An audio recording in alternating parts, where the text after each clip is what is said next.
Kennimyndir sagnorða, hugtök til að glósa. Kennimyndir sagnorða eru mikilvægustu beygingarmyndirnar hjá sögnum og þær hjálpa okkur að átta okkur á öllum mögulegum birtingarmyndum sagnorðsins og hvernig við getum skrifað orðið rétt í ólíkum myndum.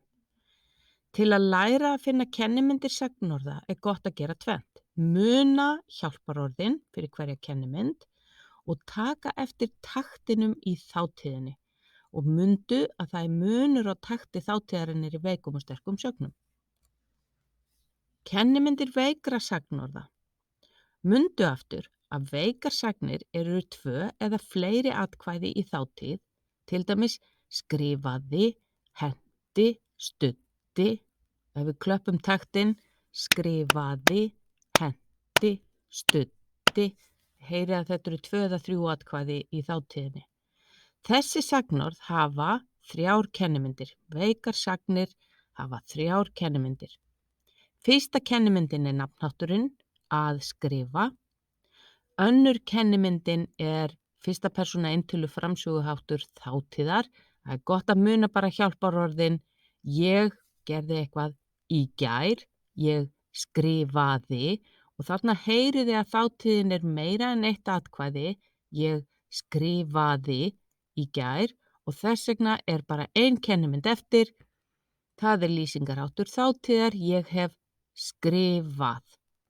Þannig að ef við beygjum sögnina að skrifa í kennimyndum, þá er hún að skrifa, ég skrifaði, ég hef skrifað. Þá hljómar kennimyndabeygingin á þennan hátt. Kennimyndir sterkra sagnorða eru fleiri. Sterku sagnirnar hafa 4 kennimyndir. Og það sem við þurfum að muna til að hjálpa okkur að finna munin á þessum veiku og sterku, hvort við eigum að telja upp 3 eða 4 kennimyndir, þá er það kennimynd 2 sem gefur okkur vísbendinguna og það er takturinn í orðinu sem skiptir máli. Fyrsta kennimyndin er alveg eins og hjá veikum, það er bara nafnhátturinn, að slá. Önnur kennimynd er líka eins og í veikusögnunum, en þar heyrum við munin af því að þátíð sterkra sagna er bara 1 atkvæði, ég sló.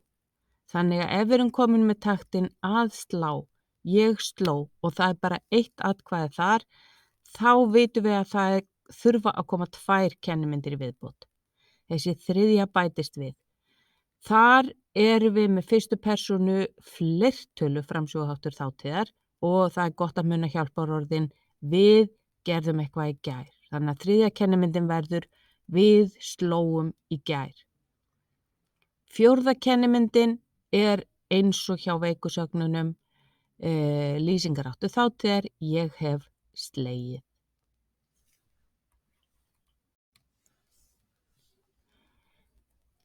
Kennimyndir sagnorða eru birtar í orðabókum. Þegar við flettum upp sagnorðum í orðabók, þá gefur bókin upp kennimyndirnar af því að þær hjálpa okkur að sjá hvernig bókstafir koma og fara þegar orðið beygist.